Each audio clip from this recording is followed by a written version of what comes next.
നമസ്കാരം. ക്ലാസ് റൂമിൻ്റെ ഒരു പുതിയ വീഡിയോയിലേക്ക് സ്വാഗതം.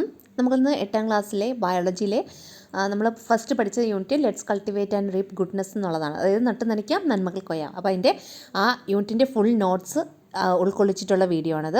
അപ്പോൾ നമ്മളിതിൻ്റെ ലെറ്റസസ് സോൾവിങ്, പിന്നെ ടെക്സ്റ്റ് എക്സ്പ്ലനേഷൻ, അതിൻ്റെ അകത്തുള്ള ആക്ടിവിറ്റി സോൾവിങ് ഒക്കെ ഉൾപ്പെടുത്തിയുള്ള വീഡിയോസ് ചെയ്തിട്ടുണ്ട്. അതെല്ലാം കൂടി നമ്മളൊരു പ്ലേലിസ്റ്റ് ആക്കി ക്രിയേറ്റ് ചെയ്ത് ഇതിൻ്റെ ഡിസ്ക്രിപ്ഷൻ ബോക്സിൽ അതിൻ്റെ ലിങ്ക് അവൈലബിൾ ആണ്. അപ്പോൾ ആവശ്യമുള്ളവർക്ക് അത് അവിടെ നിന്ന് കാണാവുന്നതാണ്. നമ്മുടെ ചാനൽ ആദ്യമായിട്ട് കാണുന്ന ആരെങ്കിലും ഉണ്ടെങ്കിൽ നമ്മുടെ ചാനലൊന്ന് സബ്സ്ക്രൈബ് ചെയ്യുക. നിങ്ങൾക്ക് ഇതുപോലുള്ള കൂടുതൽ വീഡിയോസിനായിട്ട്. പിന്നെ നമ്മുടെ വീഡിയോ ഒന്ന് ലൈക്ക് ചെയ്യുക. എന്തെങ്കിലും കമൻറ്റ്സ് ഉണ്ടെങ്കിൽ കമൻറ്റ് സെക്ഷനിലിടുക. Thank you. ഫസ്റ്റ് ക്വസ്റ്റ്യൻ നോക്കിയോളൂ. Lack of space is a major problem faced by farmers today. What are the methods adopted to overcome this? സ്ഥലപരിമിതിയാണ് ഇന്ന് കർഷകർ നേരിടുന്ന ഒരു പ്രധാന പ്രശ്നം. ഇതിനെ മറികടക്കാൻ എന്തെല്ലാം സാധ്യതകൾ നമുക്ക് പ്രയോജനപ്പെടുത്താം? ഒന്നാമത്തത് സാക്ക് ഫാമിംഗ് എന്ന് വെച്ചാൽ ചാക്കിലെ കൃഷി. പിന്നെ അക്വാപോണിക്സ് എന്ന് തന്നെയാണ്. വെർട്ടിക്കൽ ഫാമിംഗ്, അതും വെർട്ടിക്കൽ ഫാമിംഗ് എന്ന് തന്നെയാണ്. പെറ്റ് ബോട്ടിൽ ഫാമിംഗ്, പെറ്റ് ബോട്ടിലെ കൃഷി. പോട്ട് കൾട്ടിവേഷൻ, ചെടിച്ചട്ടിയിലെ കൃഷി. ടെറസ് ഫാമിംഗ്, ടെറസിലെ കൃഷി. അടുത്ത question, what you mean by vertical farming? എന്താണ് vertical farming? Vertical farming is an innovative agriculture method where crops are grown in vertically stack layers. Vertical farming എന്ന് പറയുന്നത് എന്താണ്? ഒരു ഇന്നവേറ്റീവ് ആയിട്ടുള്ള അഗ്രികൾച്ചർ മെത്തേഡാണ്. ഒരു ഇന്നവേറ്റീവ് എന്ന് വെച്ചാൽ നൂതന അഗ്രികൾച്ചർ മെത്തേഡ്, കൃഷി രീതിയാണ്. ഇവിടെ എന്താ ചെയ്യുന്നത്? Where crops are grown in, ഇവിടെ വിളകളെ വളർത്തുന്നത്. വേർ ക്രോപ്സ് ആർ ഗ്രോൺ എന്ന് വെച്ചാൽ ഇവിടെ വിളകളെ വളർത്തുന്നത് എങ്ങനെയാണ്? In vertically stack layers. വെർട്ടിക്കലായിട്ട്, അതായത് ഈ ലംബമായിട്ട് വെർട്ടിക്കലായിട്ട് അടുക്കി വെച്ചിട്ടുള്ള ലെയേഴ്സിലാണ് നമ്മൾ എന്ത് ചെയ്യുന്നത്? വിളകളെ വളർത്തിയെടുക്കുന്നത്. കേട്ടോ, സ്റ്റാക്ക് ചെയ്യുക എന്ന് വെച്ചാൽ ഇങ്ങനെ ഒന്നിന് മുകളിൽ ഒന്നായിട്ട് അടുക്കി വെക്കുക. അതിനെയാണ് നമ്മൾ എന്ത് പറയുന്നത്? സ്റ്റാക്ക് എന്ന് പറയുന്നത്. ലെയർ എന്ന് വെച്ചാൽ ലെയറുകളായിട്ട്, അല്ലേ, പാളികളായിട്ട് എന്നുള്ള അർത്ഥം. മനസ്സിലായോ? അപ്പോൾ ലംബമായി അടുക്കിയിരിക്കുന്ന പാളികളിൽ വിളകൾ വളർത്തുന്ന ഒരു നൂതന കാർഷിക രീതിയാണ് വെർട്ടിക്കൽ ഫാമിംഗ്. അടുത്ത question, vertical farming is an innovative method to overcome space constraints. What are its possibilities? സ്ഥലപരിമിതി മറികടക്കാനുള്ള ഒരു നൂതന മാർഗമാണ് വെർട്ടിക്കൽ ഫാമിംഗ്. ഇതിൻ്റെ സാധ്യതകൾ എന്തൊക്കെയാണ്? It can be implemented even in urban areas with a limited space availability. ഇത് നമുക്ക് അർബൻ ഏരിയാസിൽ അല്ലെങ്കിൽ നഗരപ്രദേശങ്ങളിൽ, വളരെ കുറഞ്ഞ സ്ഥലമുള്ള നഗരപ്രദേശങ്ങളിൽ പോലും ഇംപ്ലിമെൻറ്റ് ചെയ്യാൻ കഴിയും. രണ്ടാമത്തത്, in vertical farming by using artificial lighting and protective structures to shield crops from rain and sunlight, farming can be carried out regardless of weather conditions. In vertical farming, ഈ vertical ഫാമിങ്ങിൽ by using artificial ആയിട്ടുള്ള ലൈറ്റിങ്ങും, അതായത് നമ്മൾ കൃത്രിമമായിട്ട് വെളിച്ചം നൽകിയും, and protective structures to shield crops from rain and sunlight, സൺലൈറ്റിൽ നിന്നും റെയിനിൽ നിന്നും ഈ വിളകളെ സംരക്ഷിക്കാൻ വേണ്ടിയിട്ടുള്ള പ്രൊട്ടക്റ്റീവ് സ്ട്രക്ചറൊക്കെ യൂസ് ചെയ്യുകയും ചെയ്ത് കഴിഞ്ഞാൽ farming can be carried out regardless of weather condition. നമുക്ക് ഈ വെതർ കണ്ടീഷൻസിനെ കണക്കിലെടുക്കാതെ തന്നെ എന്ത് ചെയ്യാൻ പറ്റും? നല്ല രീതിയിൽ ഫാമിംഗ് നടത്താൻ കഴിയും. Farming can be carried out, farming നമുക്ക് നടത്താൻ കഴിയും regardless of weather condition. Weather condition അല്ലെങ്കിൽ കാലാവസ്ഥാ മാറ്റങ്ങളെ നമുക്ക് കണക്കിലെടുക്കാതെ, റിഗാർഡ്ലെസ് എന്ന് വെച്ചാൽ കണക്കിലെടുക്കാതെ തന്നെ എന്ത് ചെയ്യാൻ പറ്റും? ഫാമിംഗ് അല്ലെങ്കിൽ കൃഷി നമുക്ക് നടത്താൻ പറ്റും. Drip irrigation is useful for reducing water usage. നമുക്കിവിടെ ഡ്രിപ്പ് ഇറിഗേഷൻ എന്ന് പറയുന്ന ആ ഒരു മെത്തേഡ് യൂസ് ചെയ്യാം. വാട്ടർ യൂസേജ് കുറയ്ക്കുന്നതിന് വേണ്ടിയിട്ട് നമുക്ക് ഡ്രിപ്പ് ഇറിഗേഷൻ എന്ന് പറയുന്ന മെത്തേഡ് ഇവിടെ യൂട്ടിലൈസ് ചെയ്യാം. It utilizes the possibilities of hydroponics and aeroponics, and these technologies eliminate water wastage. പിന്നെ നമുക്കിവിടെ ഹൈഡ്രോപോണിക്സിൻ്റെയും എയറോപോണിക്സിൻ്റെയും സാധ്യതകൾ പ്രയോജനപ്പെടുത്താം. പിന്നെ ഈ ഒരു ടെക്നോളജീസ് അല്ലെങ്കിൽ ഹൈഡ്രോപോണിക്സ്, എയറോപോണിക്സ് എന്നിവ ഉപയോഗിക്കുന്നതിലൂടെ നമുക്ക് വാട്ടറിൻ്റെ വേസ്റ്റേജിനെ എലിമിനേറ്റ് ചെയ്യാൻ കഴിയും. അതായത് ജലം പാഴാക്കുന്നത് നമുക്ക് ഒഴിവാക്കാൻ കഴിയും. അടുത്തത്, construction cost can be reduced with proper planning. ഇത് കൺസ്ട്രക്ട് ചെയ്യാൻ കുറച്ച് കോസ്റ്റ്ലി ആണ്. പക്ഷേ ഈ കൺസ്ട്രക്ഷൻ കോസ്റ്റ് നമുക്ക് പ്രോപ്പറായിട്ടൊരു പ്ലാനിങ് ഉണ്ടെങ്കിൽ എന്ത് ചെയ്യാൻ പറ്റും? കുറച്ചൊക്കെ നമുക്ക് റെഡ്യൂസ് ചെയ്യാൻ പറ്റും. കൺസ്ട്രക്ഷൻ കോസ്റ്റിനെ നമുക്ക് റെഡ്യൂസ് ചെയ്യാം. എങ്ങനെ? With proper planning. വളരെ പ്രോപ്പറായിട്ടുള്ളൊരു പ്ലാനിങ്ങിലൂടെ നമുക്ക് കൺസ്ട്രക്ഷൻ കോസ്റ്റിനെ റെഡ്യൂസ് ചെയ്യാൻ കഴിയും. ഇത്രയാണ് വെർട്ടിക്കൽ ഫാമിങ്ങിൻ്റെ സാധ്യതകൾ. പരിമിതമായ സ്ഥല സൗകര്യമുള്ള നഗരപ്രദേശങ്ങളിൽ പോലും ഇത് പ്രാവർത്തികമാക്കാം. കൃത്രിമമായ വെളിച്ചം, മഴയെയും വെയിലിനെയും പ്രതിരോധിക്കുന്ന മറ തുടങ്ങിയ സംവിധാനങ്ങൾ ഒരുക്കിയാൽ കാലാവസ്ഥാ വ്യതിയാനങ്ങൾ കണക്കിലെടുക്കാതെ നമുക്ക് കൃഷി ചെയ്യാം. തിരിനന, തുള്ളിനന എന്നിവ ജലവിനിയോഗം പരിമിതപ്പെടുത്താൻ സഹായിക്കുന്നു. ഹൈഡ്രോപോണിക്സ്, എയറോപോണിക്സ് എന്നീ സാങ്കേതിക വിദ്യകൾ ഉപയോഗിച്ച് ജലം പാഴാകുന്നത് ഒഴിവാക്കാം. കൃത്യമായ ആസൂത്രണത്തിലൂടെ നിർമ്മാണ ചെലവ് കുറയ്ക്കാം. What is the difference between macro nutrients and micro nutrients? Macro ന്യൂട്രിയൻറ്റുകളും മൈക്രോ ന്യൂട്രിയൻറ്റുകളും തമ്മിലുള്ള വ്യത്യാസം നോക്കിയോളൂ. The elements required by plants in large quantities are known as macro nutrients. Macro nutrients എന്ന് വെച്ചാൽ ലാർജ് ക്വാണ്ടിറ്റീസിൽ നമുക്ക് എലമെൻറ്റ്സിന് ആവശ്യമുണ്ടെങ്കിൽ അങ്ങനെയുള്ളതിനെയാണ് നമ്മൾ എന്ത് പറയുന്നത്? മാക്രോ ന്യൂട്രിയൻസ് എന്ന് പറയുന്നത്. അതിൻ്റെ എക്സാമ്പിളാണ് nitrogen, potassium, phosphorus, calcium, magnesium, sulphur. ഇതൊക്കെ. ഇനി the elements required only in very small quantities are known as micro nutrients. വളരെ ചെറിയ അളവിലേ നമുക്ക് ന്യൂട്രിയൻസ് ആവശ്യമുള്ളൂവെങ്കിൽ, നമുക്കല്ല ചെടികൾക്ക് ന്യൂട്രിയൻസ് ആവശ്യമുള്ളൂവെങ്കിൽ അങ്ങനെയുള്ള ന്യൂട്രിയൻസിനെയാണ് നമ്മൾ മൈക്രോ ന്യൂട്രിയൻസ് എന്ന് പറയുന്നത്. എക്സാമ്പിളാണ് barium, boron, zinc, copper, manganese, iron, molybdenum, chlorine, nickel എന്നിവ. സസ്യങ്ങൾക്ക് കൂടിയ അളവിൽ ആവശ്യമായ മൂലകങ്ങളെ മാക്രോ ന്യൂട്രിയൻറ്റുകൾ എന്ന് വിളിക്കുന്നു. ഉദാഹരണം nitrogen, potassium, phosphorus, calcium, magnesium, sulphur. വളരെ കുറഞ്ഞ അളവിൽ മാത്രം ആവശ്യമുള്ള മൂലകങ്ങളെ മൈക്രോ ന്യൂട്രിയൻറ്റുകൾ എന്ന് വിളിക്കുന്നു. ബേരിയം, ബോറോൺ, സിങ്ക്, ചെമ്പ്, മാംഗനീസ്, ഇരുമ്പ്, മോളിബ്ഡിനം, ക്ലോറിൻ, നിക്കൽ എന്നിവ. അടുത്ത ക്വസ്റ്റ്യനെ, what is the necessity of applying fertilizers? വളപ്രയോഗത്തിൻ്റെ ആവശ്യകത എന്ത്? നമ്മൾ ഫെർട്ടിലൈസേഴ്സ് അപ്ലൈ ചെയ്യുന്നതിൻ്റെ നെസസിറ്റി അല്ലെങ്കിൽ ആവശ്യകത എന്തുവാണെന്ന്. Fertilizers are applied to ensure that crops receives all the essential nutrients for their growth.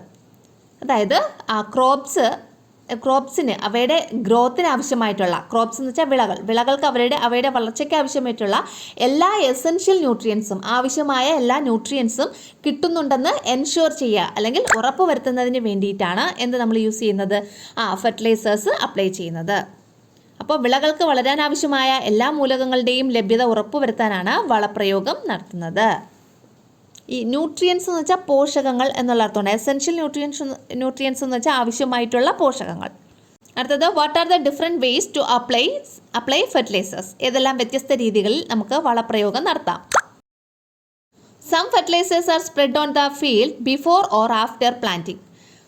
Planting എന്ന് വെച്ചാൽ നടിയിലിന് മുമ്പോ ശേഷമോ ചില വളങ്ങൾ നമുക്ക് കൃഷിയിടങ്ങളിൽ എന്ത് ചെയ്യാൻ പറ്റും? സ്പ്രെഡ് ചെയ്യാൻ പറ്റും. സ്പ്രെഡ് ചെയ്യാന്ന് വെച്ചാൽ വിതറുക. രണ്ടാമത്തത്, liquid fertilisers are spread on the leaves. Liquid രൂപത്തിലുള്ള, അതായത് ദ്രാവക രൂപത്തിലുള്ള ഫെർട്ടിലൈസേഴ്സ് നമുക്ക് അതിൻ്റെ ലീവ്സിലൊക്കെ ഇങ്ങനെ സ്പ്രേ ചെയ്ത് കൊടുക്കാം. 3, some fertilisers are given near to roots. ചില ഫെർട്ടിലൈസേഴ്സ് നമുക്ക് ആ റൂട്ടിൻ്റെ അടുത്ത് ഇട്ട് കൊടുത്താൽ മതി. മനസ്സിലായോ? നടിയിലിന് മുമ്പോ ശേഷമോ ചില വളങ്ങൾ കൃഷിയിടങ്ങളിൽ വിതറുന്നു. ചില വളങ്ങൾ ചെടികളുടെ വേരുകൾക്ക് സമീപം നൽകുന്നു. ദ്രാവക രൂപത്തിലുള്ള വളങ്ങൾ ഇലകളിൽ തളിക്കുന്നു. അടുത്തത്, what are organic fertilizers? Write their advantages and disadvantages. ഇത് നമ്മുടെ ഒരു ഇലസ്ട്രേഷൻ ഉണ്ടായിരുന്നല്ലോ ടെക്സ്റ്റിൽ. ഈ ഓർഗാനിക് ഫെർട്ടിലൈസേഴ്സ്, ബയോ ഫെർട്ടിലൈസേഴ്സ്, പിന്നെ നാനോ ഫെർട്ടിലൈസേഴ്സ്, ഇതെല്ലാം കൂടെ ഉള്ള ഒരു ഡയഗ്രം ഇല്ലേ? ആ ഡയഗ്രത്തിൽ നിന്നുള്ളതാണ്. ഈ ഓരോ തരത്തിലുള്ള ഫെർട്ടിലൈസേഴ്സിനെ കുറിച്ചും അവയുടെ അഡ്വാൻറ്റേജസും അവയുടെ ഡിസഡ്വാൻറ്റേജസും ഒക്കെയാണ് നമ്മൾ ഇതിൻ്റെ അകത്ത് എഴുതാൻ പോകുന്നത് കേട്ടോ. അപ്പോൾ organic fertilizers are bio residues. Organic fertilizers എന്ന് പറയുന്നത് ബയോ റെസിഡ്യൂസ് ആണ്, അല്ലെങ്കിൽ ഈ ജൈവ അവശിഷ്ടങ്ങളാണ് ഓർഗാനിക് ഫെർട്ടിലൈസേഴ്സ് എന്ന് പറയുന്നത്. അഡ്വാൻറ്റേജസ്, ഇതിൻ്റെ അഡ്വാൻറ്റേജസ് എന്തൊക്കെയാണ്? It will not harm either the texture of the soil or the decomposers. ഇത് ഈ സോയിലിൻ്റെ ഘടനയ്ക്കോ, ടെക്സ്ചർ ഓഫ് ദ സോയിൽ എന്ന് വെച്ചാൽ സോയിലിൻ്റെ ഘടനയ്ക്കോ മണ്ണിൻ്റെ ഘടനയ്ക്കോ, ഡീകമ്പോസേഴ്സ് എന്ന് വെച്ചാൽ വിഘാടകർ, അവർക്കോ എന്ത് ചെയ്യുന്നില്ല? ഒരു ഹാമും ഒരു ദോഷവും ഉണ്ടാക്കുന്നില്ല. നമ്മൾ ഈ ടെക്സ്റ്റിൻ്റെ എക്സ്പ്ലനേഷനും അതുമായിട്ട് ബന്ധപ്പെട്ട ക്വസ്റ്റ്യൻസും ഒക്കെ ഉൾപ്പെടുത്തി വീഡിയോസ് ചെയ്തിട്ടുണ്ട്. അതിൻ്റെ അകത്ത് ഇതിനെക്കുറിച്ച് കൂടുതൽ വിശദീകരിച്ചൊക്കെ പറയുന്നുണ്ട്. അപ്പോൾ ഇത് ക്വസ്റ്റ്യനും ആൻസേഴ്സും മാത്രം പറയുന്ന ഒരു സെക്ഷനാണ്. അതുകൊണ്ടാണ് ഇങ്ങനെ ജസ്റ്റ് ക്വസ്റ്റ്യനും ആൻസേഴ്സും ഇങ്ങനെ പറഞ്ഞു പോകുന്നത് കേട്ടോ. അടുത്ത point, does not cause environmental pollution. ഇത് എൻവയോൺമെൻറ്റൽ പൊല്യൂഷന് കാരണമാകുന്നില്ല, പരിസ്ഥിതി മലിനീകരണം ഉണ്ടാക്കുന്നില്ല. ഇതാണ് ഇതിൻ്റെ അഡ്വാൻറ്റേജസ് എന്ന് പറഞ്ഞാൽ. ഇനി ഇതിൻ്റെ ഡിസഡ്വാൻറ്റേജസ് നോക്കിയോളൂ. Only the nutrients released by decomposers are available. ഈ ഡീകമ്പോസേഴ്സ് റിലീസ് ചെയ്യുന്ന ന്യൂട്രിയൻസ് മാത്രമാണ് ഇവയ്ക്ക് ലഭിക്കുന്നത്, ഈ ചെടികൾക്ക് ലഭിക്കുന്നത്. അടുത്തത്, the amount of nutrients may be low. ഇതിൻ്റെ അകത്തുനിന്ന് കിട്ടുന്ന ന്യൂട്രിയൻസിൻ്റെ എമൗണ്ട് എന്ന് പറയുന്നത് വളരെ ലോ ആയിരിക്കും. And the process takes A long time. ഈ പ്രോസസ്സ് എന്നതുകൊണ്ട് ഇവിടെ ഉദ്ദേശിക്കുന്ന ഡീകമ്പോസിങ് പ്രോസസ്സ്. അവിടെ നിങ്ങൾ ഡീകമ്പോസിങ് പ്രോസസ്സ് എന്ന് വേണമെങ്കിൽ എഴുതാം കേട്ടോ. അപ്പോൾ the decomposing process takes A long time. ആ ഡീകമ്പോസിങ് എന്ന് പറയുന്ന ആ ഒരു പ്രോസസ്സ് ഒരുപാട് ടൈം എടുത്താണ് നടക്കുന്നത്. മനസ്സിലായല്ലോ? എക്സാമ്പിൾ ഏതൊക്കെയാണ്? ഓർഗാനിക് ഫെർട്ടിലൈസേഴ്സിന് എക്സാമ്പിളാണ് കൗഡങ് നമ്മുടെ ചാണകം, പിന്നെ കമ്പോസ്റ്റ്, പിന്നെ ബോൺ മീൽ എല്ലുപൊടി, ഇതൊക്കെ ഓർഗാനിക് ഫെർട്ടിലൈസേഴ്സിന് എക്സാമ്പിൾസ് ആണ്. എന്താണ് ജൈവവളങ്ങൾ? അവയുടെ മേന്മകളും ദോഷങ്ങളും എന്തെല്ലാമാണ്? ജൈവവളങ്ങൾക്ക് ഉദാഹരണങ്ങൾ എഴുതുക. ജൈവാവശിഷ്ടങ്ങളാണ് ജൈവവളങ്ങൾ. ജൈവ അവശിഷ്ടങ്ങളാണ് ജൈവവളങ്ങൾ എന്നറിയപ്പെടുന്നത്. അതിൻ്റെ മേന്മകൾ എന്തൊക്കെയാണ്? മണ്ണിൻ്റെ ഘടനയ്ക്കോ വിഘാടകർക്കോ ഇത് ദോഷകരമായി ബാധിക്കുന്നില്ല. പരിസ്ഥിതി മലിനീകരണം ഉണ്ടാക്കുന്നില്ല. ദോഷങ്ങൾ എന്തൊക്കെയാണ്? വിഘാടകർ സ്വതന്ത്രമാക്കുന്ന പോഷകങ്ങൾ മാത്രമേ ലഭ്യമാകൂ. പോഷകങ്ങൾ അളവിൽ കുറവായിരിക്കും. വിഘടന പ്രക്രിയയ്ക്ക് കാലതാമസമെടുക്കുന്നു. ഉദാഹരണം എന്തൊക്കെയാണ്? ചാണകം, കമ്പോസ്റ്റ്, എല്ലുപൊടി. അടുത്ത question, what is the advantages and disadvantages of bio fertilizers? Malayalam മീഡിയംകാർക്കുള്ള നോട്ടും ഇതിൽ അവൈലബിൾ ആണ് കേട്ടോ. അപ്പോൾ ബയോ ഫെർട്ടിലൈസേഴ്സിൻ്റെ അഡ്വാൻറ്റേജസ് എന്തൊക്കെയാണ്? Does not harm soil texture. സോയിലിൻ്റെ ഘടനയ്ക്ക് ഒരു തരത്തിലുള്ള ദോഷവും ഉണ്ടാക്കുന്നില്ല. Or decomposers. പിന്നെ കമ്പോസേഴ്സിന് ഇത് യാതൊരു വിധത്തിലുള്ള ദോഷവും ഉണ്ടാക്കുന്നില്ല. Does not harm soil texture or decomposers. അടുത്തത് എക്കോ ഫ്രണ്ട്ലി. നമുക്ക് എക്കോ ഫ്രണ്ട്ലി ആണ്, അതായത് പരിസ്ഥിതി മലിനീകരണം ഉണ്ടാക്കുന്നില്ല. ദെൻ ലോ കോസ്റ്റ്, ചിലവ് കുറവാണ് ബയോ ഫെർട്ടിലൈസേഴ്സിന്. ഇനി എൻ്റെ ഡിസഡ്വാൻറ്റേജസ് ആണ്. Not all nutrients are released by the same microbes. ഒരേ ഒരു മൈക്രോബ്സ് തന്നെ, അതായത് മൈക്രോ ഓർഗാനിസംസ് യൂസ് ചെയ്തിട്ടുള്ള ഫെർട്ടിലൈസേഴ്സാണ് ബയോ ഫെർട്ടിലൈസേഴ്സ് എന്ന് പറയുന്നത്. അപ്പം എല്ലാ ന്യൂട്രിയൻസും ഒരു മൈക്രോബ്സ് അല്ലെങ്കിൽ ഒരു മൈക്രോ ഓർഗാനിസം എന്ത് ചെയ്യുന്നില്ല? റിലീസ് ചെയ്യുന്നില്ല. Not all nutrients are released by the same microbes. ഒരേ മൈക്രോബ്സ് തന്നെ എല്ലാ ന്യൂട്രിയൻസും റിലീസ് ചെയ്യുന്നില്ല.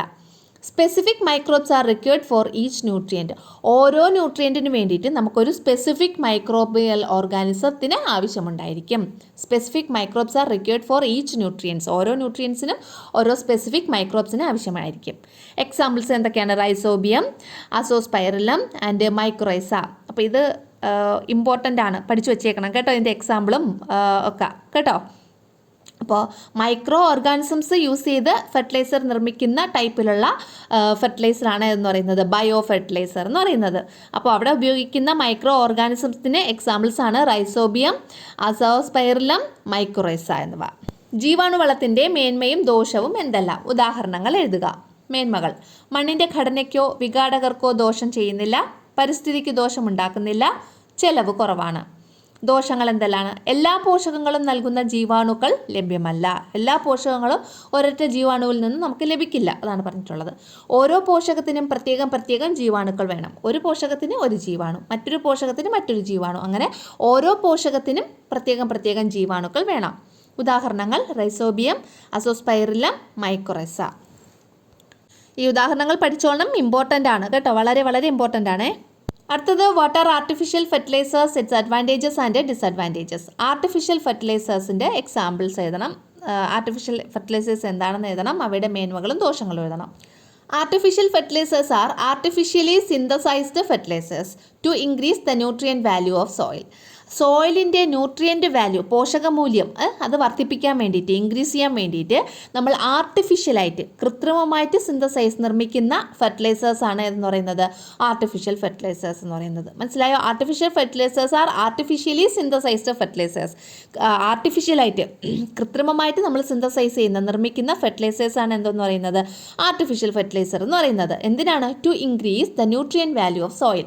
നമ്മുടെ സോയിലിൻ്റെ, മണ്ണിൻ്റെ ന്യൂട്രിയൻറ്റ് വാല്യൂ ഇൻക്രീസ് ചെയ്യാൻ വേണ്ടിയിട്ട്. ഇനി ഇതിൻ്റെ അഡ്വാൻറ്റേജസ് എന്താണ്? Plants can easily absorb. പ്ലാന്റ്സിന് ഈസി ആയിട്ട് അബ്സോർബ് ചെയ്യാൻ പറ്റും. It is nutrient specific. ഇത് ഒരു ന്യൂട്രിയൻ സ്പെസിഫിക് ആണ്. അതായത് നമുക്ക് ഒരു മണ്ണിന് ആവശ്യമുള്ള പോഷകം ഏതാണോ അത് മാത്രമായിട്ട് നമ്മൾ കൊടുത്താൽ മതി. എല്ലാ പോഷകങ്ങളും, എല്ലാ ന്യൂട്രിയൻസും കൂടെ കൊടുക്കേണ്ട ആവശ്യമില്ല. ഏതാണോ ആവശ്യമുള്ള പോഷകം അത് മാത്രം കൊടുത്താൽ മതി. അതിന് നമ്മൾ പറയുന്ന പേരാണ് ന്യൂട്രിയൻ സ്പെസിഫിക് എന്നുള്ളത്. അപ്പോൾ ഇറ്റ് ഈസ് ന്യൂട്രിയൻ സ്പെസിഫിക്. ഇനി ഇതിൻ്റെ ഡിസഡ്വാൻറ്റേജ് എന്ന് പറയുന്നത് excessive use is harmful to soil texture and decomposers. ഇത് നമ്മൾ എക്സസീവായിട്ട്, അതായത് ധാരാളമായിട്ട് ഈ ആർട്ടിഫിഷ്യൽ ഫെർട്ടിലൈസർ നമ്മൾ യൂസ് ചെയ്യുന്നത് സോയിലിൻ്റെ ടെക്സ്ചറിന്, സോയിലിൻ്റെ ഘടനയ്ക്കും പിന്നെ ഡീകമ്പോസേഴ്സിനും വളരെയധികം ഹാംഫുള്ളാണ്, വളരെയധികം ദോഷം വരുത്തുന്നു. ഇനി ഇതിന് എക്സാമ്പിൾസ് ആണ് ammonium phosphate, urea, ammonium sulphate. Ammonium phosphate, urea, ammonium sulphate എന്നിവ ആർട്ടിഫിഷ്യൽ ഫെർട്ടിലൈസേഴ്സ് അല്ലെങ്കിൽ സിന്തറ്റിക് ഫെർട്ടിലൈസർ എന്നും പറയും കേട്ടോ. അതിന് എക്സാമ്പിൾസ്. എന്താണ് കൃത്രിമ വളങ്ങൾ? അവയുടെ മേന്മകളും ദോഷങ്ങളും എഴുതുക. അവയ്ക്ക് ഉദാഹരണങ്ങൾ എഴുതുക. മണ്ണിലെ പോഷക മൂല്യം വർദ്ധിപ്പിക്കുവാനായി കൃത്രിമമായി നിർമ്മിച്ച് ഉപയോഗിക്കുന്നതാണ് കൃത്രിമ വളങ്ങൾ.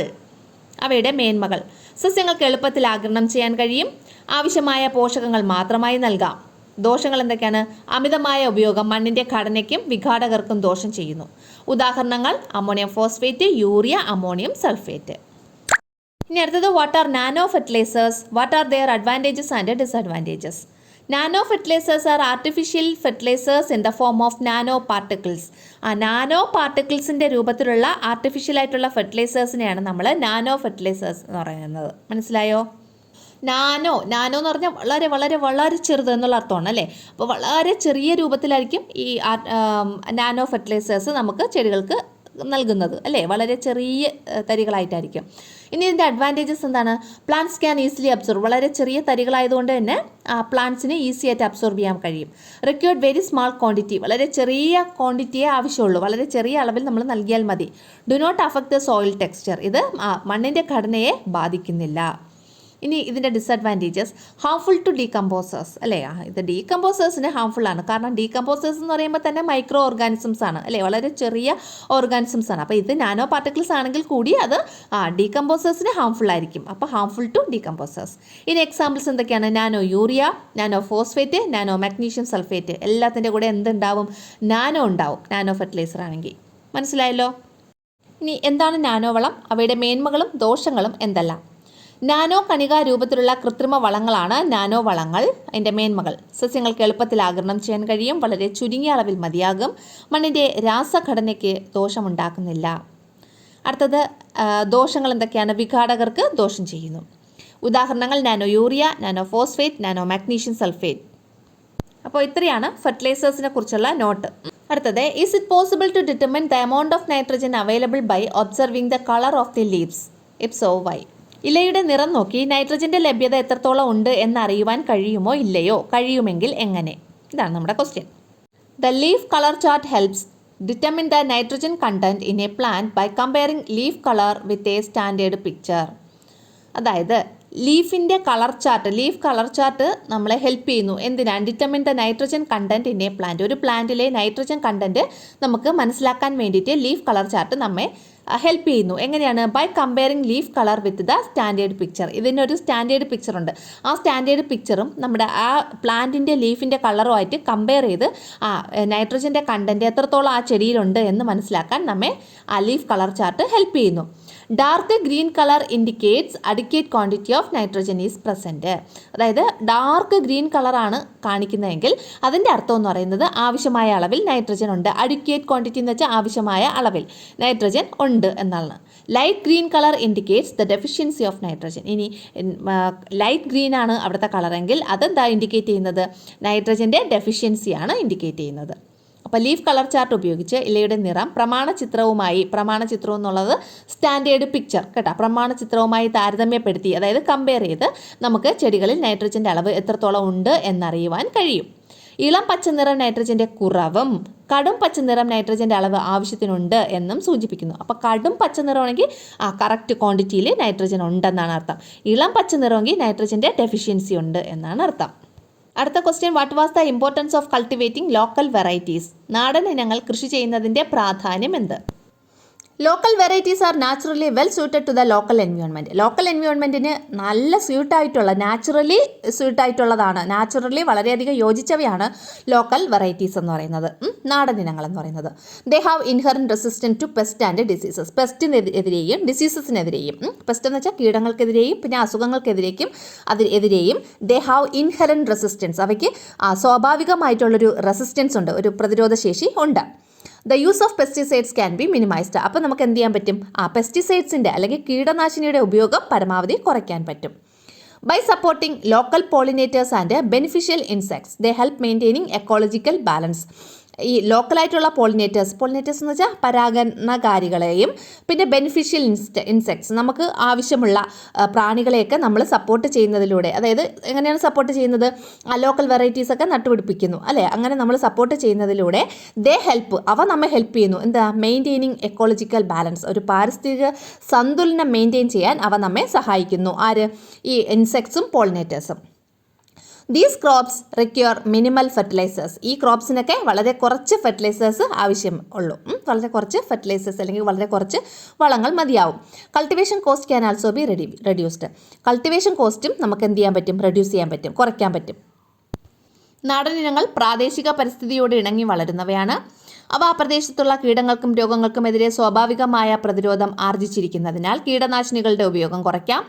പ്രാദേശിക പരാഗണകാരികളായ പ്രാണികളെ നിലനിർത്തുക വഴി പാരിസ്ഥിതിക സന്തുലിതാവസ്ഥയ്ക്ക് ഗുണകരമാണ്. വളങ്ങളും വളരെ കുറച്ചു മാത്രം മതി എന്നതിനാൽ ചെലവും നമുക്ക് കുറയ്ക്കാം. അടുത്ത ക്വസ്റ്റ്യന്, what are the different methods of production of high yield planting material?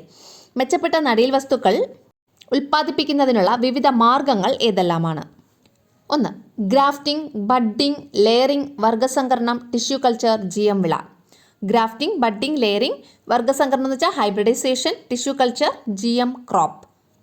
അടുത്ത question, what are the similarities and differences between grafting, budding, layering and tissue culture? Grafting, budding, ലെയറിങ്ങും പിന്നെ ടിഷ്യൂ കൾച്ചറും തമ്മിലുള്ള സിമിലാരിറ്റീസും അവ തമ്മിലുള്ള വ്യത്യാസങ്ങളും ഡിഫറൻസസും എന്തൊക്കെയാണെന്ന്. ടിഷ്യൂ കൾച്ചറുമായിട്ട് ഈ ഗ്രാഫ്റ്റിങ്ങിനും ബഡ്ഡിങ്ങിനും ലെയറിങ്ങിനുമായിട്ടുള്ള സിമിലാരിറ്റീസും ഡിഫറൻസും എന്താണെന്നാണ് ഇവിടുത്തെ ക്വസ്റ്റ്യൻ മനസ്സിലായല്ലോ.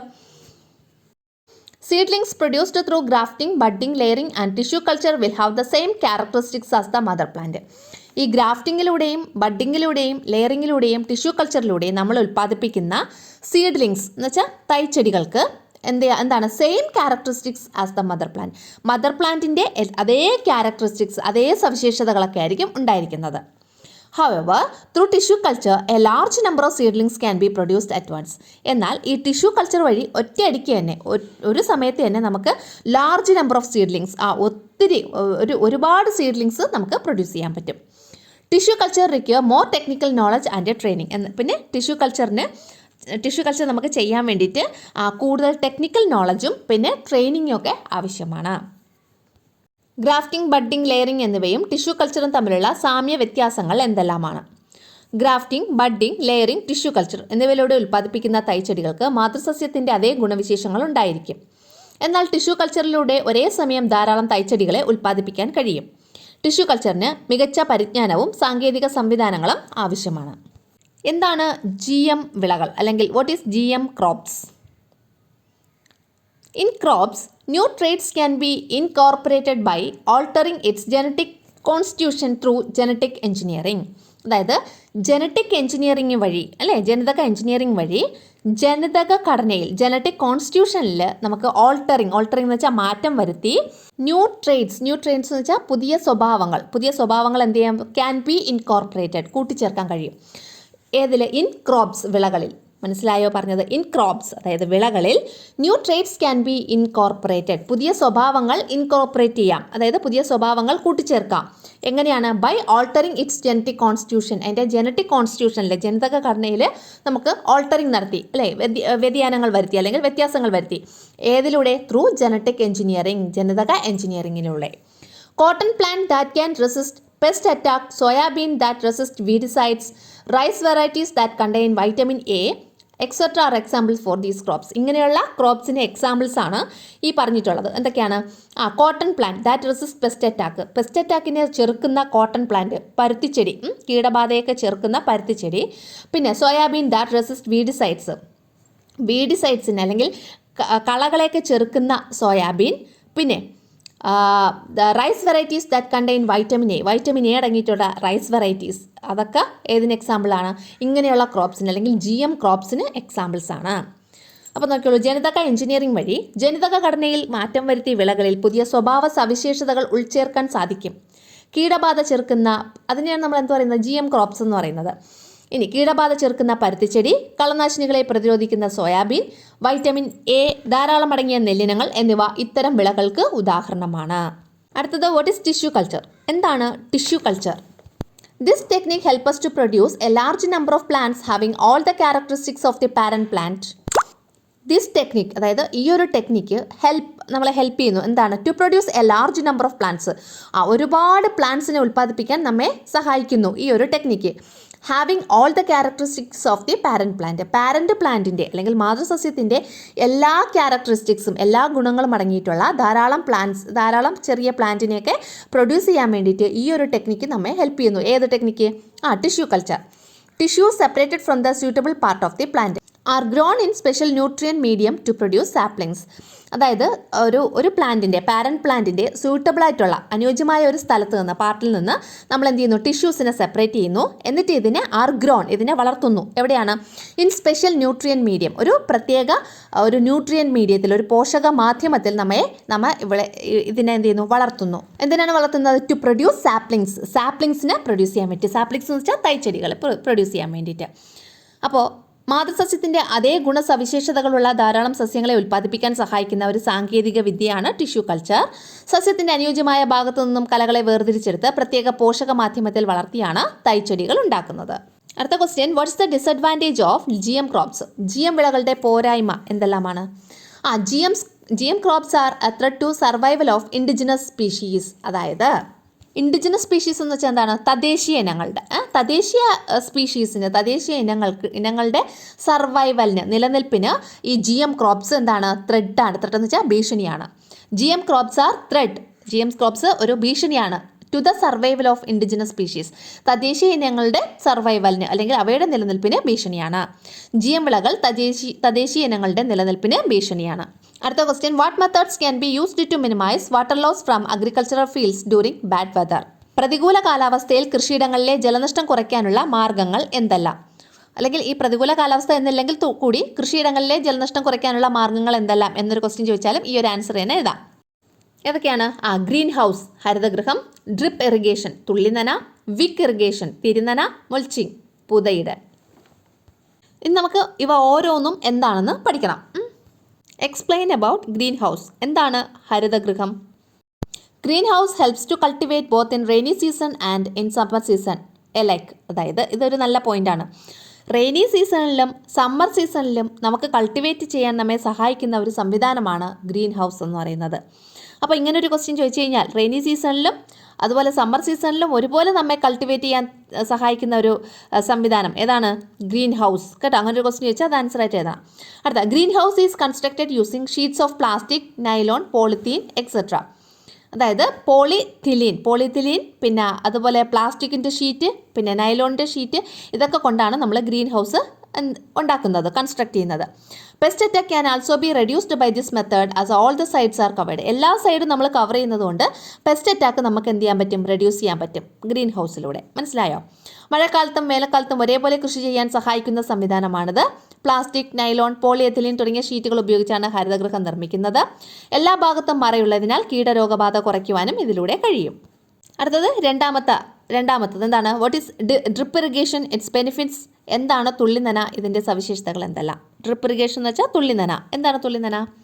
This is an irrigation method using pipes and valves to water the roots in drops. അതായത് ഒരു ഇറിഗേഷൻ മെത്തേഡാണ് ഈ ഡ്രിപ്പ് ഇറിഗേഷൻ എന്ന് വെച്ചാൽ. അതായത് ജലസേചന മാർഗ്ഗമാണ് ഏത്? ഡ്രിപ്പ് ഇറിഗേഷൻ എന്ന് പറയുന്നത്. എന്തൊക്കെ ഉപയോഗിച്ചാണ്? യൂസിങ് പൈപ്സ് ആൻഡ് വാൽവുകളും പൈപ്പ് ഉപയോഗിച്ചുള്ള ഒരു ഇറിഗേഷൻ മെത്തേഡാണ് ഡ്രിപ്പ് ഇറിഗേഷൻ എന്ന് പറയുന്നത്. എന്തിനാണ്? To water the roots. റൂട്ടിൽ അതായത് വേരിൽ നമുക്ക് വാട്ടർ ചെയ്യാൻ വേണ്ടിയിട്ട്, വേരിൽ നനയ്ക്കുന്നതിന് വേണ്ടിയിട്ട്. എങ്ങനെ? ഇൻ ഡ്രോപ്സ്, വേരുകളിൽ ഡ്രോപ്പുകളായിട്ട്. ഡ്രോപ്പ് എന്ന് വെച്ചാൽ തുള്ളികളായിട്ട് വാട്ടർ ചെയ്യാന്ന് വെച്ചാൽ നനയ്ക്കുന്നതിന് വേണ്ടിയിട്ട് നമ്മൾ യൂസ് ചെയ്യുന്ന ഒരു മെത്തേഡാണ്, ഒരു ഇറിഗേഷൻ മെത്തേഡാണ് എന്ന് പറയുന്നത് ഡ്രിപ്പ് ഇറിഗേഷൻ. ഏതൊക്കെ ഉപയോഗിച്ചാണ്? Using pipes and valves. മനസ്സിലായോ? This is an irrigation method using pipes and valves to water the roots in drops. അടുത്തത്, by doing these loss of water is reduced to maximum. ഇത് ചെയ്യുന്നതിലൂടെ നമുക്ക് വാട്ടറിൻ്റെ loss അല്ലെങ്കിൽ വാട്ടറിൻ്റെ നഷ്ടം, വെള്ളത്തിൻ്റെ നഷ്ടം, ജലനഷ്ടം റെഡ്യൂസ് ചെയ്യാൻ പറ്റും. ടു മാക്സിമം നമുക്ക് റെഡ്യൂസ് ചെയ്യാൻ പറ്റും അല്ലേ? അതായത് വളരെ നല്ല രീതിയിൽ ജലനഷ്ടം കുറയ്ക്കാൻ സഹായിക്കുന്ന ഒരു മെത്തേഡാണിത്. Another significance of this method is that the availability of water to all plants is ensured. എല്ലാ പ്ലാന്റ്സിനും വാട്ടർ എത്തുന്നുണ്ട് എന്ന് നമുക്ക് എൻഷുർ ചെയ്യാൻ ഈ ഒരു മെത്തേഡിലൂടെ സാധിക്കുന്നു. അതാണ് ഇതിൻ്റെ ഹൈലൈറ്റ് ആയിട്ടുള്ളൊരു പോയിന്റ് എന്ന് പറയുന്നത്. അപ്പോൾ ജലത്തെ തുള്ളികളായി വേരുപടലത്തിലേക്ക് വീഴ്ത്താൻ സഹായിക്കുന്ന പൈപ്പുകളും വാൽവുകളും ഉപയോഗിച്ചുള്ള ജലസേചന രീതിയാണ് ഇത്.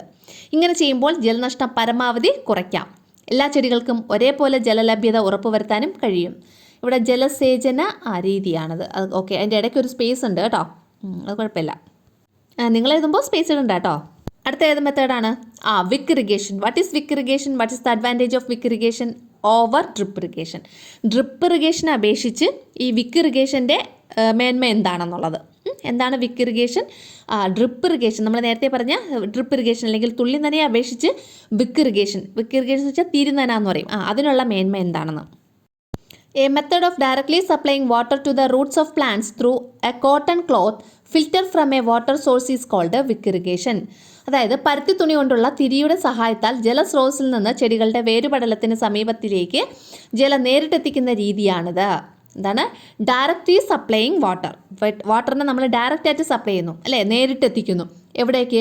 To the roots of plant. ആ പ്ലാന്റ്സിൻ്റെ റൂട്ടിൽ ഡയറക്റ്റ് ആയിട്ട് എത്തിക്കുന്നു. എങ്ങനെയാണ്? Through a cotton cloth filter, അല്ലെ, ഒരു പരുത്തിത്തുണി കൊണ്ടുള്ള കോട്ടൺ ക്ലോത്ത് കൊണ്ടുള്ള ഫിൽറ്ററിൻ്റെ സഹായത്തോടു കൂടി. ഫിൽറ്റർ എന്ന് വെച്ചാൽ തിരി, പരുത്തിത്തുണി കൊണ്ടുള്ള ഒരു തിരിയുടെ സഹായത്തോടു കൂടി. എവിടെ നിന്ന്? ഫ്രം എ വാട്ടർ സോഴ്സ്, ഒരു ജലസ്രോതസ്സിൽ നിന്ന്. Is called wick irrigation. അതിനെയാണ് നമ്മൾ എന്ത് പറയുന്നത്? വിക്ക് ഇറിഗേഷൻ എന്ന് പറയുന്നത്. Wick irrigation requires less water than drip irrigation. Drip ഇറിഗേഷനെ അപേക്ഷിച്ച് ഇതിനുള്ള മേന്മയെന്ന് പറഞ്ഞാൽ വിക്ക് ഇറിഗേഷന് വളരെ കുറച്ച് വെള്ളം മതിയാകും എന്നുള്ളതാണ്. മനസ്സിലായോ? പരുത്തി തുണി കൊണ്ടുള്ള തിരിയുടെ സഹായത്താൽ ജലസ്രോതസ്സിൽ നിന്ന് ചെടികളുടെ വേരുപടലത്തിന് സമീപത്തേക്ക് ജലം നേരിട്ടെത്തിക്കുന്ന രീതിയാണിത്. തുള്ളി നനയേക്കാൾ കുറച്ച് ജലം മാത്രമേ ഇതിന് വേണ്ടി വരുന്നുള്ളൂ എന്നതാണ് തിരി നനയ്ക്ക് തുള്ളി നനയേക്കാട്ടുള്ള മേന്മ. അടുത്ത മെത്തേഡ് ഏതാണ്? മുൾച്ചിങ്. What is mulching? എന്താണ് മുൾച്ചിങ് എന്ന് പറഞ്ഞാൽ? മുൾച്ചിങ് എന്ന് പറഞ്ഞാൽ പുതയിടൽ എന്നാണ് എൻ്റെ മലയാളം കേട്ടോ. This is the traditional method of covering the soil in the fields using dry leaves, hay etcetera to reduce water loss due to evaporation. എന്താണ് പറഞ്ഞത്? Traditional method of covering the soil. സോയിലിനെ കവർ ചെയ്യുന്നു, ഒരു traditional മെത്തേഡാണ്. അതെന്താ ചെയ്യുന്നത്? Covering the സോയിലിനെ cover ചെയ്യുന്നു. എവിടെയുള്ള? In the fields, നമ്മുടെ കൃഷിയിടത്തിലെ സോയിലിനെ കവർ ചെയ്യുന്നു. എന്തുപയോഗിച്ച്? Using dry leaves and hay. Dry leaves ഉണങ്ങിയ ഇലകളും പിന്നെ ഹേ എന്ന് വെച്ചാൽ വെക്കോല് എന്നിവ ഉപയോഗിച്ച്. എന്തിനാണ് ഇങ്ങനെ ചെയ്യുന്നത്? To reduce water loss. Water loss reduce ചെയ്യാൻ വേണ്ടിയിട്ട്, ജലനഷ്ടം കുറയ്ക്കുന്നതിന് വേണ്ടിയിട്ട്. ഡ്യൂ ടു ഇവാപ്രേഷൻ വഴിയുള്ള അല്ലെങ്കിൽ ബാഷ്പീകരണം അല്ലേ. ഇവാപ്രേഷൻ എന്ന് വെച്ചാൽ ബാഷ്പീകരണം വഴിയുള്ള വാട്ടർ ലോസ് കുറയ്ക്കുന്നതിന് വേണ്ടിയിട്ട് ഡ്രൈ ലീവ്സും ഹേ ഇതൊക്കെ ഉപയോഗിച്ച് നമ്മുടെ സോയിലിനെ കവർ ചെയ്യുന്ന ഒരു മെത്തേഡ്. അതാണ് മൾച്ചിങ് എന്ന് പറയുന്നത്. Through this method it is possible to reduce the growth of weeds and to make the soil enriched. ഈ ഒരു മെത്തേഡിലൂടെ നമുക്ക് എന്ത് റെഡ്യൂസ് ചെയ്യാൻ പറ്റും? ഗ്രോത്ത് ഓഫ് വീഡ്സ്, ഈ കളകളൊക്കെ വളർന്നു വരുന്നതിനെ റെഡ്യൂസ് ചെയ്യാൻ പറ്റും, അവയുടെ ഗ്രോത്തിനെ റെഡ്യൂസ് ചെയ്യാൻ പറ്റും. And to make the soil enriched, ആ സോയിൽ നമുക്ക് പോഷക സമ്പുഷ്ടമാക്കി വെച്ചേക്കാനും സാധിക്കുന്നു ഈ ഒരു മുൾച്ചിങ് എന്ന് പറയുന്ന ഈ ഒരു മെത്തേഡിലൂടെ. എന്താണ് പുതയിടൽ? ബാഷ്പീകരണ നിമിത്തമുള്ള ജലനഷ്ടം കുറയ്ക്കുവാൻ കരിയിലകൾ, വൈക്കോൽ എന്നിവ ഉപയോഗിച്ച് കൃഷിയിടങ്ങളിലെ മണ്ണിനെ ആവരണം ചെയ്യുന്ന പരമ്പരാഗത രീതിയാണിത്. കളകളുടെ വളർച്ച കുറയ്ക്കുവാനും മണ്ണ് ജൈവസമ്പുഷ്ടമാക്കുവാനും ഇതിലൂടെ കഴിയുന്നു. അടുത്ത question, which are the major pest that affect the crops in our locality? നമ്മുടെ പ്രദേശത്തെ വിളകളെയൊക്കെ ബാധിക്കുന്ന പ്രധാന കീടങ്ങൾ ഏതെല്ലാമാണ്? പോട്ട് ബോറർ, ലെഗ്യൂം, അതായത് പയറിനെയൊക്കെ ബാധിക്കുന്നത് പോട്ട് ബോറർ അല്ലെങ്കിൽ കായത്തുരപ്പൻ എന്ന് പറയും. രണ്ടാമത്തേത് ലീഫ് റോളിംഗ് കാറ്റർപില്ലർ, അതായത് ഇല ചുരുട്ടിപ്പുഴു. അതേതിലാണ് ബാധിക്കുന്നത്? ഒക്ര, നമ്മുടെ വെണ്ട. അപ്പോൾ ലീഫ് റോളിംഗ് കാറ്റർപില്ലർ, ഒക്ര. അടുത്തത് സ്റ്റെം ബോറർ എന്ന് വെച്ചാൽ തണ്ടുതുരപ്പൻ. മറ്റേത് പോട്ട് ബോറർ എന്ന് വെച്ചാൽ കായതുരപ്പൻ. സ്റ്റെം ബോറർ എന്ന് വെച്ചാൽ തണ്ടുതുരപ്പൻ. തണ്ടുതുരപ്പൻ എവിടെയാണ് ബാധിക്കുന്നത്? ബ്രിഞ്ചാളിന. ഇതാണ് ബ്രിഞ്ചാൾ അല്ലെങ്കിൽ വഴുതന. പോട്ട് ബോറർ ബാധിക്കുന്നത് ലെഗ്യൂം എന്ന് വെച്ചാൽ നമ്മുടെ പയറിന. ലീഫ് റോളിംഗ് കാറ്റർപില്ലർ, ഒക്ര, വെണ്ട. അടുത്ത question, which are the different methods adopted to control pest by the farmers in your locality? നിങ്ങളുടെ പ്രദേശത്തെ കീടങ്ങളെ നിയന്ത്രിക്കുവാൻ കർഷകർ സ്വീകരിക്കുന്ന വിവിധ മാർഗങ്ങൾ എന്തെല്ലാം? വല, കെണി തുടങ്ങിയവ ഉപയോഗിക്കൽ. അതിനെയാണ് നമ്മൾ എന്ത് പറയുന്നത്? യാന്ത്രിക കീടനിയന്ത്രണ മാർഗ്ഗങ്ങൾ എന്ന് പറയുന്നത്. അടുത്ത മിത്ര കീടങ്ങളെ ഉപയോഗപ്പെടുത്തൽ, അതാണ് ജൈവിക കീടനിയന്ത്രണം എന്ന് പറയുന്നത്. അടുത്ത കീടനാശിനി പ്രയോഗിക്കൽ, അതാണ് രാസിക നിയന്ത്രണം എന്ന് പറയുന്നത്. അടുത്ത കീടബാധ ചെറുക്കാൻ കഴിവുള്ള വൃത്തിനങ്ങളുടെ കൃഷി. ഇതൊക്കെയാണ് യൂസിങ് നെറ്റ്സ്, ട്രാപ്സ് എക്സെട്ര. അതിനെയാണ് നമ്മൾ എന്താ പറയുന്നത്? Mechanical pest control methods. നെറ്റും ട്രാപ്പും ഒക്കെ ഉപയോഗിച്ച്, വല, പിന്നെ ട്രാപ്പ് എന്ന് വെച്ചാൽ കെണി എന്നിവയൊക്കെ ഉപയോഗിച്ച് നമ്മൾ കീടം നിയന്ത്രിക്കുന്നത്. അതിനെന്ന് പറയുന്നത് മെക്കാനിക്കൽ പെസ്റ്റ് കൺട്രോൾ മെത്തേഡ്, യാന്ത്രിക കീടനിയന്ത്രണ മാർഗം. അടുത്തത് യൂസിങ് ഫ്രണ്ട്ലി പെസ്റ്റ്, മിത്രകീടങ്ങളെ ഉപയോഗപ്പെടുത്തൽ. അത് തന്നെ എന്താ പറയുന്നത്, ബയോളജിക്കൽ പെസ്റ്റ് കൺട്രോൾ മെത്തേഡ് എന്ന്, ജൈവിക കീടനിയന്ത്രണ മാർഗം. അടുത്തത് അപ്ലൈയിങ് പെസ്റ്റിസൈഡ്സ്, കീടനാശിനിയൊക്കെ, പെസ്റ്റിസൈഡ് എന്ന് വെച്ചാൽ കീടനാശിനി നമ്മൾ അപ്ലൈ ചെയ്യുന്നത്. അതിന് നമ്മൾ എന്താ പറയുന്നത്, കെമിക്കൽ പെസ്റ്റ് കൺട്രോൾ മെത്തേഡ്, രാസിക കീടനിയന്ത്രണ മാർഗം. അടുത്ത cultivating seeds that are resistant to pest, പെസ്റ്റിനെയൊക്കെ റെസിസ്റ്റ് ചെയ്യാൻ കഴിയുന്ന സീഡ്സ് വെച്ചിട്ട് നമ്മൾ കൾട്ടിവേഷൻ നടത്തണം. കീടബാധയെ ചെറുക്കാൻ കഴിവുള്ള വിത്തിനങ്ങൾ ഉപയോഗിച്ചുള്ള കൃഷി. അടുത്ത question, what is integrated farming? എന്താണ് സംയോജിത കൃഷി? Integrated farming is the practice of nurturing diverse living organisms together. അതായത് വൈവിധ്യമാർന്ന, ഡൈവേഴ്സ് ലിവിങ് ഓർഗാനിസംസ് എന്ന് വെച്ചാൽ വൈവിധ്യമാർന്ന ജീവികളെ ടുഗദർ, ഒരുമിച്ച്, നർച്ചറിങ് എന്ന് വെച്ചാൽ പരിപാലിക്കുന്നതിനെയാണ് നമ്മൾ എന്ത് പറയുന്നത്, ഇൻ്റഗ്രേറ്റഡ് ഫാമിംഗ് എന്ന് പറയുന്നത്. മനസ്സിലായോ? വൈവിധ്യമാർന്ന ജീവികളെ ഒരുമിച്ച് പരിപാലിക്കുന്നതിനെയാണ് സംയോജിത കൃഷി എന്ന് പറയുന്നത്. അടുത്ത ക്വസ്റ്റ്യൻ, ഇൻ്റഗ്രേറ്റഡ് ഫാമിങ്ങിൻ്റെ അഡ്വാൻറ്റേജസും അതിൻ്റെ പോസിബിലിറ്റീസും, അതിൻ്റെ പോസിബിലിറ്റീസ്, സാധ്യതകളും പിന്നെ അതിൻ്റെ മേന്മയും എന്തൊക്കെയാണെന്ന് നോക്കിയുള്ളൂ. ഒന്നാമത്തെ, ഇൻക്രീസ്ഡ് പ്രൊഡക്ടിവിറ്റി. പ്രൊഡക്ടിവിറ്റി ഇൻക്രീസ് ചെയ്യുന്നു, കൂടുതൽ നമുക്ക് സാധനങ്ങൾ, പ്രോഡക്ട്സ് പ്രൊഡ്യൂസ് ചെയ്യുന്നു. അടുത്തത്, reduced cost of production. Production cost എന്ത് ചെയ്യാൻ പറ്റും, നമുക്ക് കുറയ്ക്കാൻ കഴിയുന്നു. 3, ensure more stable and consistent income. വളരെ സ്റ്റേബിളും കൺസിസ്റ്റൻറ്റും ആയിട്ടുള്ള ഇൻകം നമുക്ക് ലഭ്യമാകുന്നു. അത് ഉറപ്പുവരുത്തുന്നു, അല്ലേ? എല്ലാ മാസവും ഒരു നിശ്ചിത ഇൻകം നമുക്ക് ലഭിക്കുന്നു, എല്ലാ മാസവും നമുക്ക് ഇൻകം ലഭിക്കുന്നു. അതാണ് ensure more stable and consistent income എന്നതുകൊണ്ട് ഉദ്ദേശിക്കുന്നത്. Efficient use of land, water and other resources. ഭൂമി, അതുപോലെ വാട്ടർ, ജലം എന്നിവയുടെ എഫിഷ്യൻ്റ്, കാര്യക്ഷമമായിട്ടുള്ള ഉപയോഗം, അതുപോലുള്ള മറ്റുള്ള റിസോഴ്സസ് നമുക്ക് കാര്യക്ഷമമായിട്ട് നമ്മൾ ഉപയോഗിക്കുന്നു. ഇംപ്രൂവ്ഡ് സോയിൽ ഹെൽത്ത്, സോയിൽ, മണ്ണിൻ്റെ ആരോഗ്യം ഇംപ്രൂവ് ആവുന്നു. ഇനി അടുത്ത പോയിന്റ് നോക്കിയോളൂ. Even if there is a loss in one crop, ഒരു ക്രോപ്പിൽ നമുക്ക് ലോസ്, നഷ്ടമുണ്ടായാൽ പോലും it can be compensated for by others, മറ്റുള്ളവ ഉപയോഗിച്ച് നമുക്ക് ഇതിനെ എന്ത് ചെയ്യാൻ പറ്റും, കോമ്പൻസേറ്റ് ചെയ്യാൻ പറ്റും. അടുത്തത്, ഇറ്റ് എൻഷ്യൂർസ് ഫുഡ് സെക്യൂരിറ്റി. നമുക്കിത് മാത്രം, ഈ ഒരു പോയിന്റ് മാത്രമായിട്ട് വേണമെങ്കിൽ എഴുതാം കേട്ടോ. ഇറ്റ് എൻഷ്യൂർസ് ഫുഡ് സെക്യൂരിറ്റി, ഇത് ഫുഡ് സെക്യൂരിറ്റി എൻഷ്യൂർ ചെയ്യുന്നു. ഏത്? Integrated farming. ഇനി എങ്ങനെയാണ് ഇൻ്റഗ്രേറ്റഡ് ഫാമിംഗ്, എങ്ങനെയാണ് ഫുഡ് സെക്യൂരിറ്റി എൻഷ്യൂർ ചെയ്യുന്നത് എന്നൊരു ക്വസ്റ്റ്യൻ വന്നാൽ ഈ ഒരു സെൻറ്റൻസ് നിങ്ങൾ ആൻസറായിട്ട് എഴുതണം. എന്താ ആൻസറായിട്ട് എഴുതാനുള്ളത്? It ensures food security by producing a variety of food items through natural pest control methods and efficient use of resources. അതായത് ഇൻ്റഗ്രേറ്റഡ് ഫാമിംഗ് ഫുഡ് സെക്യൂരിറ്റി എങ്ങനെ ഉറപ്പുവരുത്തുന്നു എന്നൊരു ക്വസ്റ്റ്യൻ വരെയാണ്. അങ്ങനെയാണെങ്കിൽ നിങ്ങൾ എഴുതേണ്ട ആൻസറാണ് ഈ പറഞ്ഞത്. ഇത് ഫുഡ് സെക്യൂരിറ്റി ഉറപ്പുവരുത്തുന്നു. എങ്ങനെയാണ് ഉറപ്പുവരുത്തുന്നത്? By producing a variety of food items. ഒരു variety of food items produce ചെയ്തുകൊണ്ട് ഇത് ഫുഡ് സെക്യൂരിറ്റി ഉറപ്പുവരുത്തുന്നു. എങ്ങനെയൊക്കെയാണ് ഇത് variety of food items produce ചെയ്യുന്നത്? Through natural pest control methods. Natural ആയിട്ടുള്ള കീടബാധ നിയന്ത്രണ മാർഗ്ഗങ്ങളിലൂടെ, പെസ്റ്റ് കൺട്രോൾ മെത്തേഡ്സിലൂടെ, and efficient use of resources. പിന്നെ റിസോഴ്സസിൻ്റെ കാര്യക്ഷമമായ ഉപയോഗത്തിലൂടെയും ഇതെന്ത് ചെയ്യുന്നു? ഫുഡ് സെക്യൂരിറ്റി എൻഷുർ ചെയ്യുന്നു. മനസ്സിലായോ? അപ്പോൾ നിങ്ങൾ ഇപ്പോൾ ഇൻ്റഗ്രേറ്റഡ് ഫാമിങ്ങിൻ്റെ അഡ്വാൻറ്റേജസ് ചോദിക്കുകയാണെങ്കിൽ ഇറ്റ് എൻഷുർസ് ഫുഡ് സെക്യൂരിറ്റി, ആ ഒരു പോയിന്റ് മാത്രം എഴുതിയാൽ മതി. ഇനി how integrated farming ensure food security എന്നൊരു ക്വസ്റ്റ്യൻ ചോദിക്കുകയാണെങ്കിലാണ് ഈ ഒരു സെൻറ്റൻസ് എഴുതാനുള്ളത്. മനസ്സിലായല്ലോ? ഇനി അടുത്ത point, the by product of one can be used as fertiliser or feed for another which reduces cost of production. ഒരെണ്ണത്തിൻ്റെ ബൈ പ്രോഡക്റ്റ് നമുക്ക് എന്തായിട്ട് യൂസ് ചെയ്യാം? ഫെർട്ടിലൈസറായിട്ടോ അല്ലെങ്കിൽ മറ്റുള്ളവയുടെ ഫീഡായിട്ടോ യൂസ് ചെയ്യാം. ഇത് കോസ്റ്റ് ഓഫ് പ്രൊഡക്ഷൻ റെഡ്യൂസ് ചെയ്യുന്നു, നമുക്ക് പ്രൊഡക്ഷൻ കോസ്റ്റ് റെഡ്യൂസ് ചെയ്യുന്നു. അപ്പം how integrated farming reduces cost of production എന്നൊരു ക്വസ്റ്റ്യൻ ചോദിക്കുകയാണെങ്കിൽ ഈ ലാസ്റ്റ് ആ ഒരു സെൻറ്റൻസ് എഴുതിയാൽ മതി. എന്താ എഴുതാനുള്ളത്? The by product of one can be used as fertiliser. ഒരെണ്ണത്തിൻ്റെ ബൈ പ്രോഡക്റ്റ് നമുക്ക് ഫെർട്ടിലൈസറായിട്ട് യൂസ് ചെയ്യാം, അല്ലെങ്കിൽ ഓർ ഫീഡ് ഫോർ അനദർ, മറ്റുള്ളവയ്ക്ക് ഫീഡായിട്ട് അല്ലെങ്കിൽ തീറ്റയായിട്ട് ഉപയോഗിക്കാം. Which reduces cost of production. ഇത് കോസ്റ്റ് ഓഫ് പ്രൊഡക്ഷനെ റെഡ്യൂസ് ചെയ്യുന്നു. ഇപ്പം പറഞ്ഞത് മനസ്സിലായല്ലോ നിങ്ങൾക്ക്? ഇനി സംയോജിത കൃഷി നേട്ടങ്ങളും സാധ്യതകളും. ഉൽപ്പാദനക്ഷമത വർദ്ധിപ്പിക്കൽ, ഉൽപ്പാദന ചെലവ് കുറയ്ക്കൽ, കൂടുതൽ സ്ഥിരതയുള്ളതും സ്ഥിരവുമായ വരുമാനം ഉറപ്പാക്കുക. പിന്നെ കൃഷിസ്ഥലം, ജലം, മറ്റ് വിഭവങ്ങൾ എന്നിവയുടെ കാര്യക്ഷമമായ ഉപയോഗം, മണ്ണിൻ്റെ ആരോഗ്യം മെച്ചപ്പെടുത്തൽ. ഒരു വിളയിൽ നഷ്ടം സംഭവിച്ചാലും അത് മറ്റുള്ളവയിൽ നിന്നും പരിഹരിക്കാം. പ്രകൃതിദത്ത കീടനിയന്ത്രണ രീതികളിലൂടെയും വിഭവങ്ങളുടെ കാര്യക്ഷമമായ ഉപയോഗത്തിലൂടെയും വൈവിധ്യമാർന്ന ഭക്ഷ്യവസ്തുക്കൾ ഉൽപ്പാദിപ്പിക്കുന്നതിലൂടെയും ഇത് ഭക്ഷ്യസുരക്ഷ ഉറപ്പാക്കുന്നു. അപ്പം സംയോജിത കൃഷി എങ്ങനെയാണ് ഭക്ഷ്യസുരക്ഷ ഉറപ്പാക്കുന്നത് എന്നൊരു ക്വസ്റ്റ്യൻ ചോദിച്ചാൽ ഇത് ആൻസറായിട്ട് എഴുതുക. ഇനി ഒന്നിൻ്റെ ഉപോൽപ്പന്നം മറ്റൊന്നിന് വളമായോ തീറ്റയായോ ഉപയോഗിക്കാം. ഇത് ഉൽപ്പാദന ചെലവ് കുറയ്ക്കുന്നു. അപ്പോൾ ഇത് മറ്റൊരു ക്വസ്റ്റ്യൻ്റെ ആൻസറാണ്. സംയോജിത കൃഷി എങ്ങനെയാണ് ഉൽപ്പാദന ചെലവ് കുറയ്ക്കുന്നത്?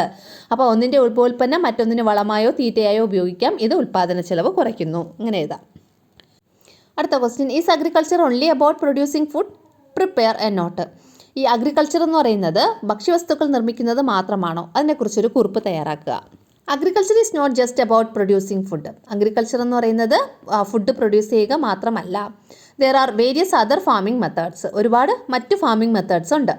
ഫാമിംഗ് ഫോർ ബനാന ലീഫിന് വേണ്ടിയിട്ടുള്ള ഫാമിംഗ്, പിന്നെ ഹോർട്ടിക്കൾച്ചർ ഉദ്യാന കൃഷി, പോൾട്രി ഫാമിംഗ് പക്ഷി വളർത്തൽ, മെഡിസിനൽ പ്ലാന്റ് കൾട്ടിവേഷൻ ഔഷധ സസ്യങ്ങളുടെ കൾട്ടിവേഷൻ, പിന്നെ ബീറ്റൽ കൾട്ടിവേഷൻ വെറ്റില കൃഷി, ഫ്ലോറികൾച്ചർ പുഷ്പകൃഷി, ഓർണമെൻ്റൽ ഫിഷ് ഫാമിംഗ് അലങ്കാര മത്സ്യകൃഷി, റേസിംഗ് പെറ്റ്സ് ഈ പെറ്റ്സിനെയൊക്കെ വളർത്തൽ, ഇതൊക്കെ എന്താണ് ആർ സം ഓഫ് ദം. ഇതൊക്കെ ഇതിൽ ഉൾപ്പെടുന്ന ചിലതാണ്, ചില ഫാമിംഗ് മെത്തേഡ്സ് ആണ്. ഭക്ഷ്യവസ്തുക്കൾ ഉൽപ്പാദിപ്പിക്കുന്നത് മാത്രമാണോ കൃഷി? ഒരു കുറിപ്പ് തയ്യാറാക്കുക. കൃഷി എന്നത് വെറും ഭക്ഷണം ഉൽപ്പാദിപ്പിക്കൽ മാത്രമല്ല, മറ്റു പല കൃഷി രീതികളും ഉണ്ട്. വാഴയില കൃഷി, പൂന്തോട്ട പരിപാലനം, കോഴി വളർത്തൽ, ഔഷധ സസ്യകൃഷി, വെറ്റില കൃഷി, പുഷ്പകൃഷി, അലങ്കാര മത്സ്യകൃഷി, ഓമന മൃഗങ്ങളെ വളർത്തൽ തുടങ്ങിയവ അവയിൽ ചിലതാണ്. അടുത്ത question, what are the benefits of diversifying agriculture? കൃഷിയുടെ വൈവിധ്യവൽക്കരണം കൊണ്ടുള്ള പ്രയോജനങ്ങൾ എന്തെല്ലാം? Cost of production can be reduced.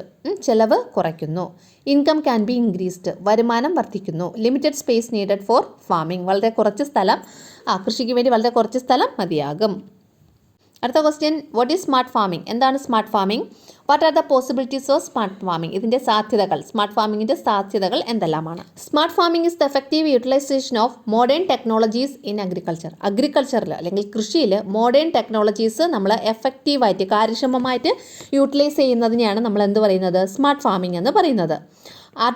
ഇനി അതിൻ്റെ പോസിബിലിറ്റീസ് ആണ് പറയുന്നത്. ഏതൊക്കെയാണ്? Artificial intelligence, internet of thing IoT എന്ന് പറയും, പിന്നെ hydroponics, aeroponics etcetera are the various possibilities of smart farming.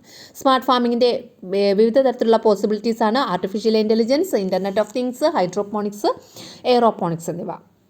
എന്താണ് സ്മാർട്ട് ഫാമിംഗ്? ഇതിൻ്റെ സാധ്യതകൾ എന്തെല്ലാമാണ്? ആധുനിക സാങ്കേതിക വിദ്യകൾ കൃഷിയിൽ ഫലപ്രദമായി പ്രയോജനപ്പെടുത്തുന്നതാണ് സ്മാർട്ട് ഫാമിംഗ്. നിർമ്മിത ബുദ്ധി, internet of things, hydroponics, aeroponics എന്നിവ സ്മാർട്ട് ഫാമിങ്ങിൻ്റെ സാധ്യതകളാണ്. അടുത്ത 2 ഫാമിംഗ് മെത്തേഡ്സ് വിത്തൗട്ട് സോയിൽ. മണ്ണില്ലാത്ത 2 കൃഷി രീതികൾക്ക് ഉദാഹരണങ്ങൾ എഴുതുക. Hydroponics and aeroponics. ഹൈഡ്രോപോണിക്സും എയറോപോണിക്സും. അടുത്ത question, what is mean by geographical indication? എന്താണ് ഭൗമസൂചിക പദവി എന്ന് പറയുന്നത്? List out some examples of agricultural products that received geographical indication tag. ഭൗമസൂചിക പദവി ലഭിച്ച ചില ഉൽപ്പന്നങ്ങൾക്ക് ഉദാഹരണങ്ങൾ എഴുതുക. The geographical indication tag is granted based on the unique characteristics of the geographical area where the product is cultivated, resulting in distinct differences in the product's taste, color, aroma and nutritional value. എന്ത് മനസ്സിലായി? Geographical indication tag is granted. Geographical indication tag grand ചെയ്യുന്നത് അല്ലെങ്കിൽ നൽകുന്നത് എന്തിനെ base ചെയ്തിട്ടാണ്? Based on the unique characteristics of the geographical area where the product is cultivated. ഈ product cultivate ചെയ്യുന്ന ആ ഒരു ജിയോഗ്രഫിക്കൽ ഏരിയയുടെ സവിശേഷതയ്ക്ക് അനുസരിച്ച്, ആ ഒരു പർട്ടിക്കുലർ അവിടുത്തെ ആ സവിശേഷതയ്ക്ക് അനുസരിച്ച് resulting in distinct differences in the products. ആ പ്രോഡക്റ്റിൻ്റെ ടേസ്റ്റിലോ അതിൻ്റെ കളറിലോ അതിൻ്റെ അരോമ എന്ന് വെച്ചാൽ അതിൻ്റെ ആ ഒരു സ്മെല്ല്, അതിൻ്റെ ആ ഒരു മണത്തിലോ ആൻഡ് ന്യൂട്രീഷണൽ വാല്യൂ, അതിൻ്റെ ന്യൂട്രീഷണൽ വാല്യൂയിലോ ഒക്കെ എന്തുണ്ടാകുന്നു? വ്യത്യാസമുണ്ടാകുന്നു. അപ്പോൾ സച്ച് പ്രോഡക്ട്സ്, അങ്ങനെയുള്ള പ്രോഡക്ട്സിന് gets a premium value in the മാർക്കറ്റിൽ ഒരു പ്രീമിയം വാല്യൂ ലഭിക്കുന്നു. അതിനെയാണ് നമ്മൾ എന്ത് പറയുന്നത്? ജിയോഗ്രഫിക്കൽ, അങ്ങനെയുള്ള പ്രോഡക്റ്റിനാണ് നമ്മൾ ജിയോഗ്രഫിക്കൽ ഇൻഡിക്കേഷൻ ടാഗ് നൽകുന്നത്. അതിന് എക്സാമ്പിൾസ് ആണ് Palakkadan Matta rice, Malabar pepper, Kuttiyattoor mango, Kodungallur Pottuvellari, Tirur Vettila. ഇതൊക്കെ അങ്ങനെ GI ടാഗ് ലഭിച്ച ഓരോരോ പ്രോഡക്ട്സ് ആണ്. കൃഷി ചെയ്യുന്ന ഭൂപ്രദേശത്തിൻ്റെ സവിശേഷതയ്ക്കനുസരിച്ച് ഉൽപ്പന്നങ്ങളുടെ രുചി, നിറം, മണം, പോഷക ഗുണം എന്നിവയിൽ ഉണ്ടാകുന്ന വ്യത്യാസങ്ങളുടെ അടിസ്ഥാനത്തിലാണ് ചില പ്രദേശങ്ങളിലെ കാർഷികോൽപ്പന്നങ്ങൾക്ക് ഭൗമസൂചിക പദവി ലഭിക്കുന്നത്. ഇത്തരം ഉൽപ്പന്നങ്ങൾക്ക് വിപണിയിൽ അധിക മൂല്യം ലഭിക്കുന്നു. ഉദാഹരണം: പാലക്കാടൻ മട്ടേരി, മലബാർ കുരുമുളക്, കുറ്റ്യാട്ടൂർ മാങ്ങ, കൊടുങ്ങല്ലൂർ പൊട്ടുവെള്ളരി, തിരൂർ വെറ്റില.